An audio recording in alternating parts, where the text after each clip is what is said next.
Hello and welcome to the Schola Progenium. Today I'll be talking to you about how to win with an assault-based force. Now, of course, this channel caters mainly for Blood Angels players, but as usual, my tactics do work for a variety of forces, and the main principles still apply. But I'll, obviously refer to Blood Angels units throughout. Now, there's some pros and there's some cons to assaults. Now, the first pro to an assault is that obviously assault is, in general, awesome. Who doesn't want to charge into glorious combat and cleave their foes with chainswords and power weapons and just, brutally murder their opponent's forces in a close range fight to the death. It's awesome. So that's the main pro in my eyes. That's why I like to play with an assault-based army. But from that sort of more fluffy perspective to the game, comes some truths, which is that you do wipe out units rapidly in assault. Instead of being a sort of back and forth bit of fighting, where units can use cover and there's a back and forth shooting over time, an assault unit can charge in and brutally tear apart a unit very quickly and move on. So it's also a very quick way of reducing the enemy model count. So when you're playing, a more elite-based army such as the Blood Angels, you're often outnumbered, and it's very useful to, in the early stages of the game, try and reduce the enemy model count as much as possible. Now, it often, will reduce your model count, but it often reduces yours at a lesser rate. If the opponent is geared for shooting, it's better to be in close combat with them, especially if you are as a Blood Angel, because you'll always have +1 in close combat with your units to wound, which is great. Being in close combat, continuously hitting the opponent with waves of assault troops means that you control the flow of the game. Most of the time, the enemy's having to respond to you. And that puts you in a good position when you look at the sort of meta game and the overall battlefield as a whole, because you can be in the background positioning your units ready for some late game snatch and grabs of objectives, and just make sure your backline objectives are more secure because you've got the initiative. You're pushing onto them, they're having to defend their lines.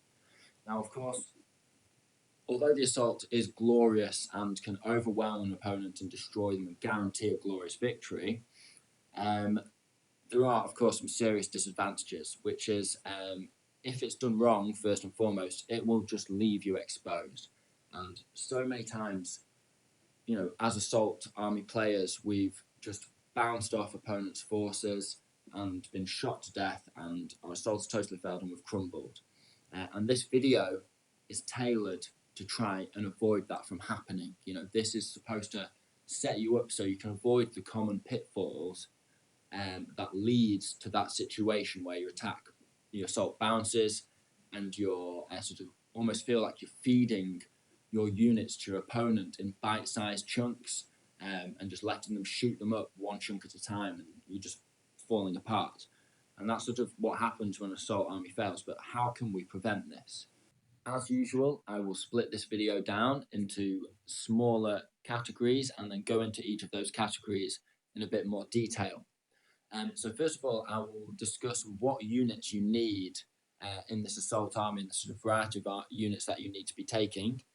I'm also going to be talking about when to assault and the sort of two phases of assault, the almost first wave and the second push, and then further pushes after that, as it breaks down into sort of smaller unit combats.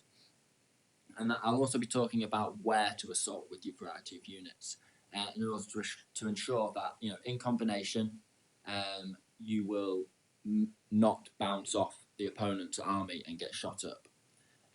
But before all of this, what I'm going to do is I'm going to discuss some key principles of assault, and you need to adhere to these key principles throughout every turn of the game in order to ensure that your attack does not either bounce off in the first push or falter and stall in later phases of the game, because it's just horrible when you're fighting an enemy and you get that first attack in, alpha strike, wipe out multiple units, it's going really well, and somehow they pull it back and your attack falters, and they recover, shoot up your assault units, and all of a sudden you're left with nothing but a few backline units and everything's falling apart.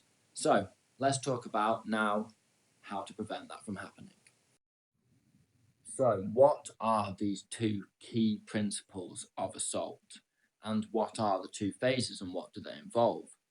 Well, the two key principles of assault are that you need to spread your opponent's forces in such a way that you can concentrate your attack on one portion at a time, and this can happen simultaneously. So you're not just wiping out one unit at a time, but multiple units.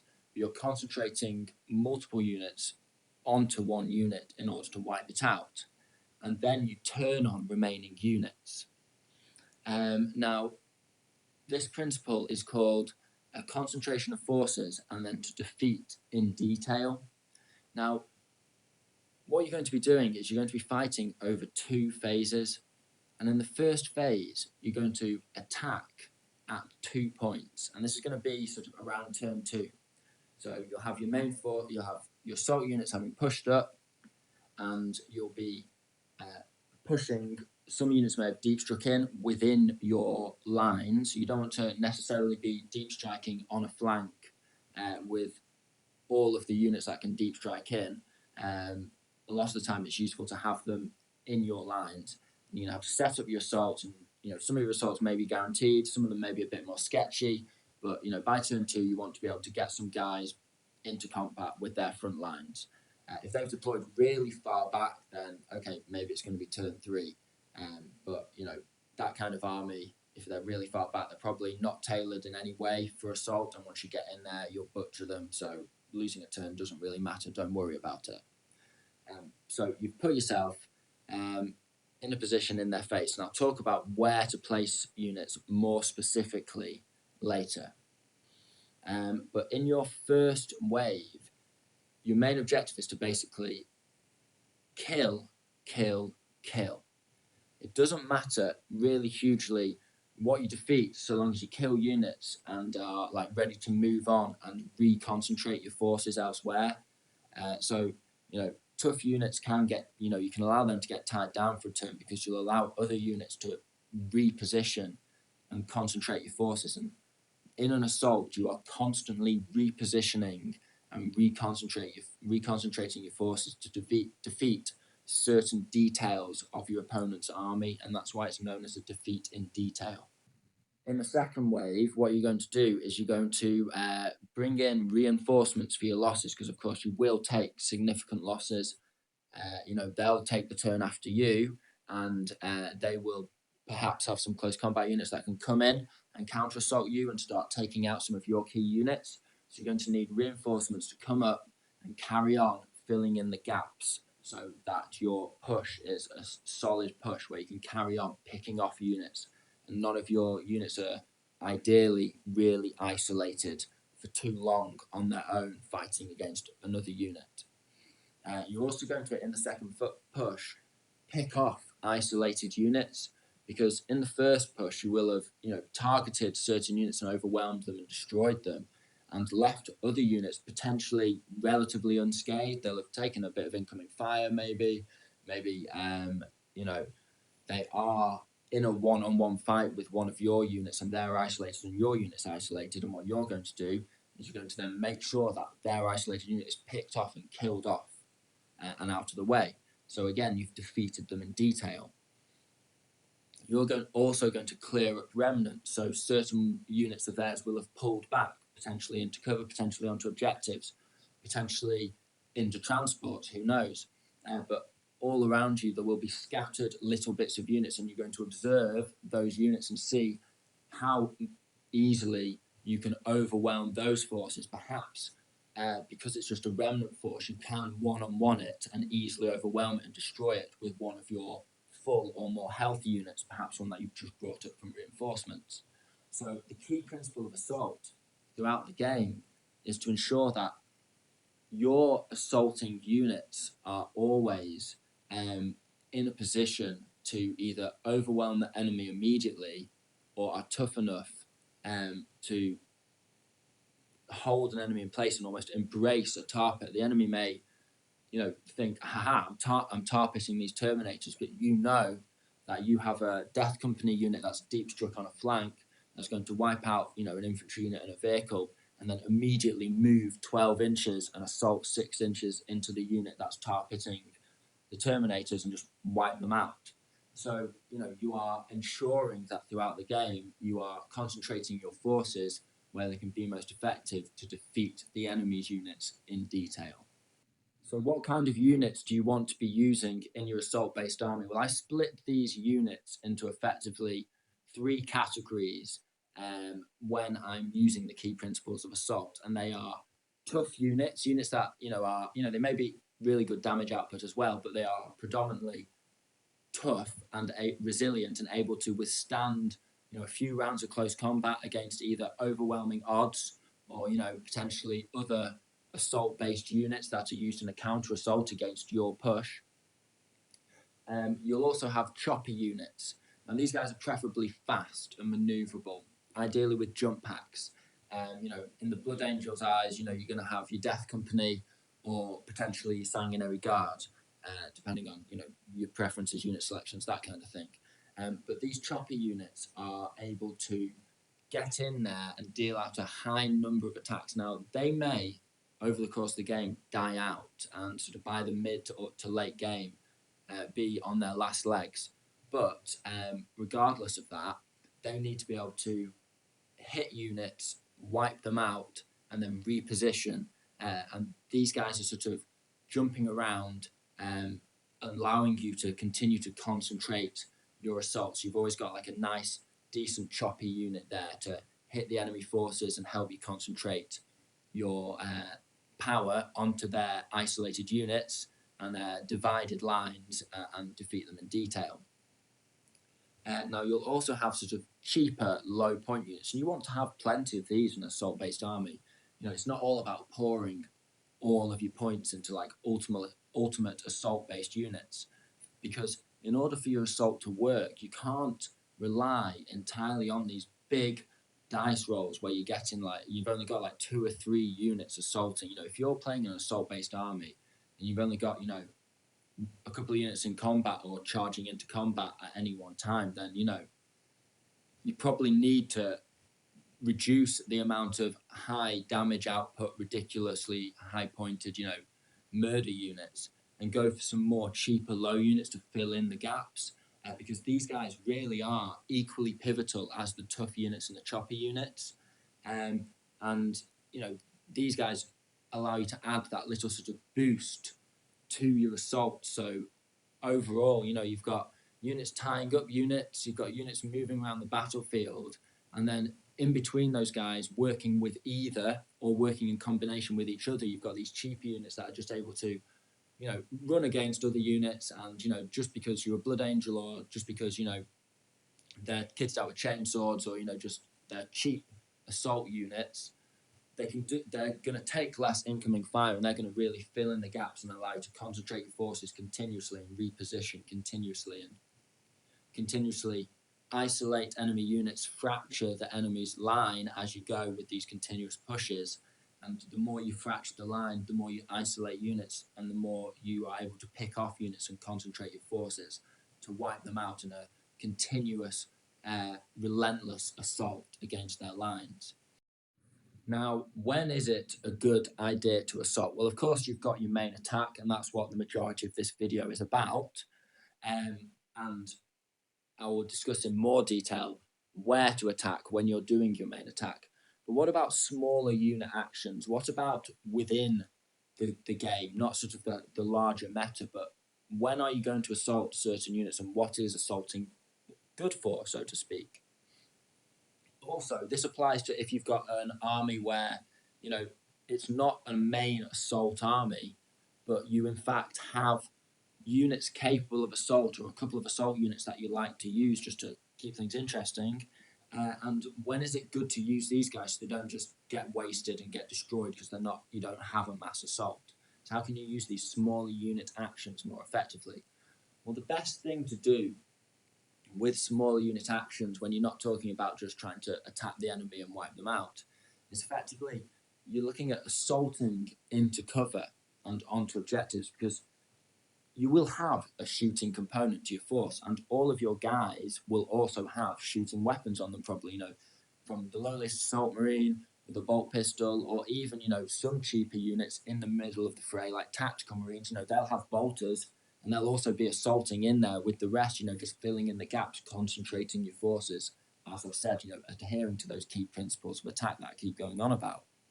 So, what you're going to do is you're going to assault into cover and take on units that are in cover with multiple of your units in concentration, and you're going to use your shooting ability to shoot units that aren't in cover, even if you wouldn't necessarily always shoot at that unit. I'm not talking about shooting bolt pistols at Lehman Russes, for example. Let's not be silly about this.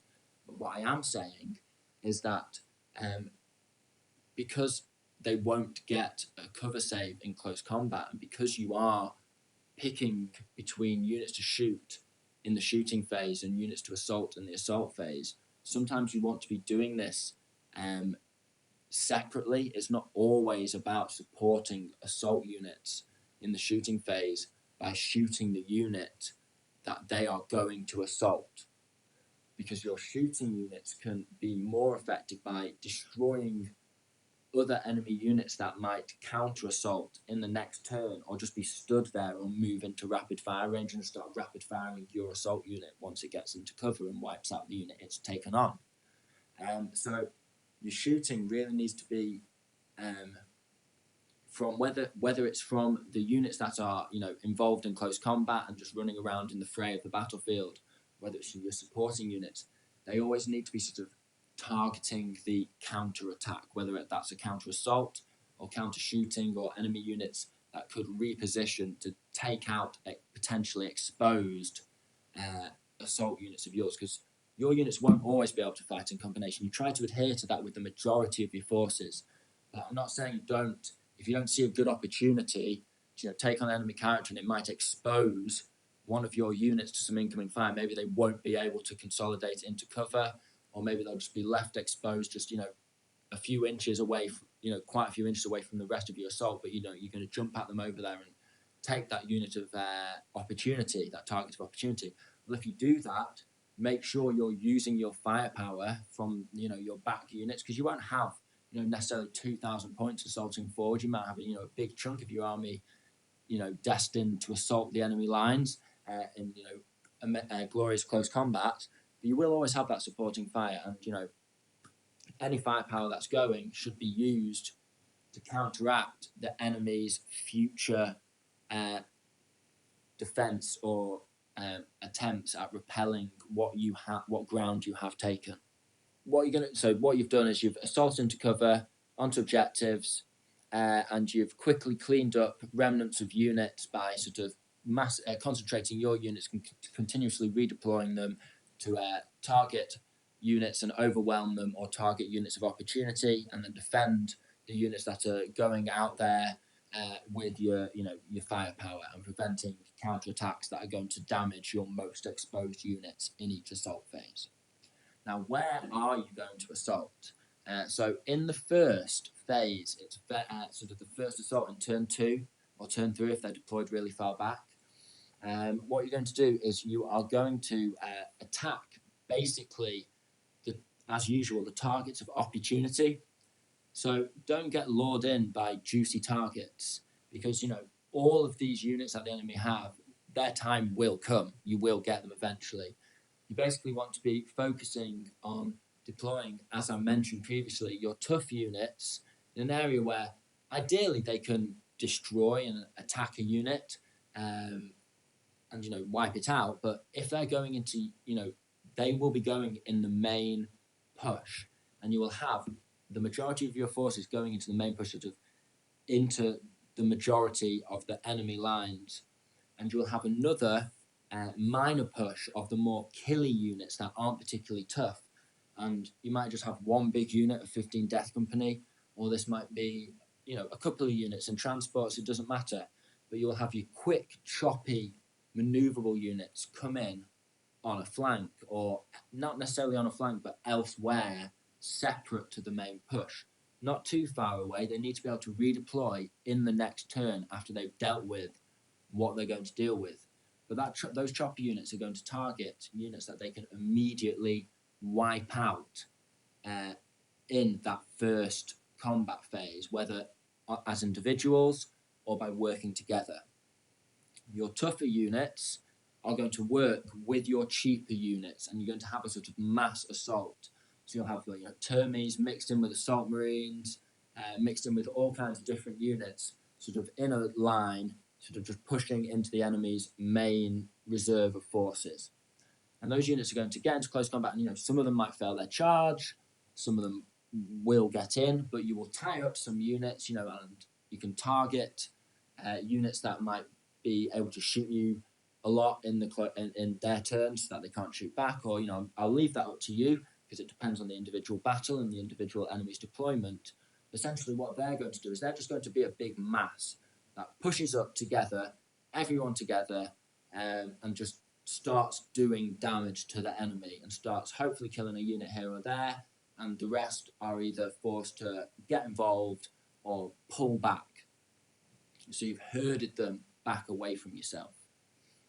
They may then counter-assault you, and they may counter-assault your choppy forces and think, right, I'll stop this flanking attack, or they may counter-assault your mass forces.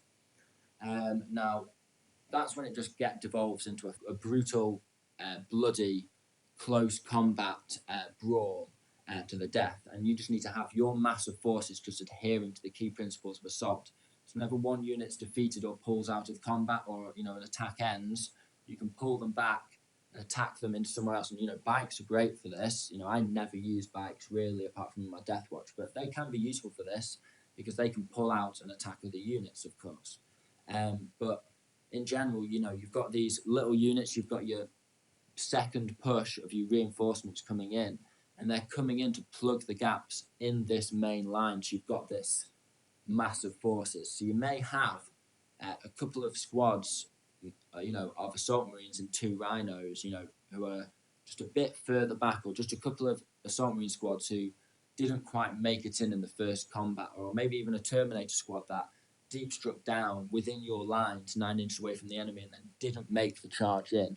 And that's where they come in and start plugging those gaps and assaulting enemy units and concentrating your forces and just focusing on units one at a time and wiping them out so that their line fractures continuously and they're forced to pull back. Your assault units and your chopper units will, of course, as I've said, then start moving in and doing a sort of more strategy-wide concentration. You will bring your 2 lines together and sort of herd the enemy into an area of the battlefield. So at this point, you may not have particularly many units in your deployment zone or even on an entire flank of the battlefield, and the entire game is focused on sort of 1/4 or 1/3 of the battlefield, and that is perfect for you because you essentially have herded them into a position where they can't get to any, even if you don't control the objectives behind you and don't have any units on those objectives, they can't get to them unless they dedicate a deep strike reserve unit to just sitting on its own away from everything going on, which they're not going to do because they're going to want to use those reinforcements in the brawl, or they have to break through your assaulting lines, and they're not going to do that because you've herded them with this big, choppy, quick flanking attack that can hit an enemy unit, destroy it, and then join the main forces. And these main forces that are just hitting the enemy, taking losses themselves, but those losses are being plugged by potentially cheaper units or units that didn't make it in on the first charge. And you've just herded them in exactly where you want them, so you control the majority of the board. And once you've done that, you are basically in the position to win the game. And at this point, you can start, looking at their lines. Their units will probably be reconcentrating every turn. So every turn, they will be pulling certain units back, and certain units will get left behind, and their units will become more and more concentrated in one area of the battlefield as your 2 assaulting lines push them together. And certain units will get left behind, and you're using your cheaper units or certain chop units that may have been damaged and aren't really very useful in the main push anymore, or whatever you've got available, just tactical Marines here and there that are just in transports, ready to, or just in a little bit of cover, moving up behind the lines, just adding a bit of fire support, not really getting involved in any assaults at all, but they're just backing up the assault, and they can pick off these isolated units in assault as well. So you're just really destroying the enemy with continuous waves of brutal assaults focused in on certain units, just destroying them and fracturing them into smaller chunks and then pushing the remnants that aren't fractured off from that line backwards. And that is essentially how to defeat an enemy in assault, because at that point, in the later phase of the game, sort of turn 4 to 5, you just reposition your most maneuverable units onto objectives that you can, and you've hopefully pushed them into controlling maybe only one objective. They may have some other isolated units on a totally other, different flank that you've entirely ignored for the rest of the game, because they spread out their lines across, the entire 6 foot, and you hit them with your tough unit in the centre and then a chop unit on one side and left another flank. And they've sort of been pushed and joined all their forces to that flank, or they may have been separated off and turned into 2 separate little castles. And at that point, you can reposition your forces again to obey the key principles of assault, destroy either one of these castles in detail, or assault whatever units you see fit, and with the rest of your units, you can just pull back and reposition. At that point, you can have your death company, and you might have 2 or 3 guys left.